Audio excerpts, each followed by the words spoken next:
ஆக உங்கள் அனைவரையும் பாசத்தோடு எப்பொழுதும் போல் வரவேற்கிற தைலாவரம் தோட்டம், அதில் வசிக்கின்ற நான் இப்பொழுது ஒரு பொய்க்கூட்டம், பொய்யும் பொருட்டுமே அரசியலாக நடத்தி கொண்டிருக்கின்ற ஒரு கூட்டம். நாங்கள் அந்த கூட்டத்தை கட்சியிலிருந்து எடுத்து விட்டோம்.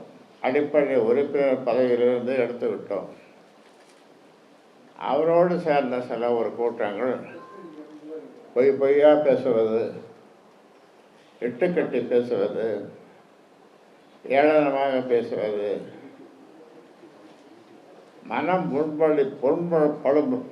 புண்படும்படி பேசுவது, என்னை மட்டுமல்ல 26 ஆண்டு காலம் ஓய்வின்றி உழைத்து வருகின்ற ஜே.கே. மணி, கௌரவ தலைவர் ஜே.கே. மணி அவர்களை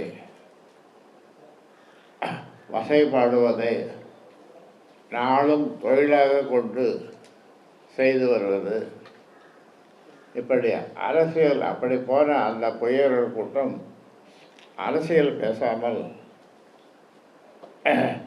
என்னை அரசியலிருந்து ஒழித்து விட வேண்டும் என்ற நோக்கத்தோடு எதையோ பேசுகிறார்கள். நீதிமன்றத்திற்கு அதுவும் டெல்லி உயர்நீதிமன்றத்திற்கு சென்று எலெக்ஷன் கமிஷனிடம் அதில் இருக்கின்ற சில அதிகாரிகளை வைத்துக்கொண்டு அவர்களே வழக்கு போடுவது, எலெக்ஷன் கமிஷனே ஒரு வழக்கை போடுவது வேடிக்கையிலும் வேடிக்கை.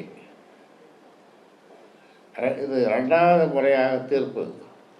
இந்த ரெண்டு முறையும் தீர்ப்பு நமக்கு சாதகமாக வந்திருக்கிறது.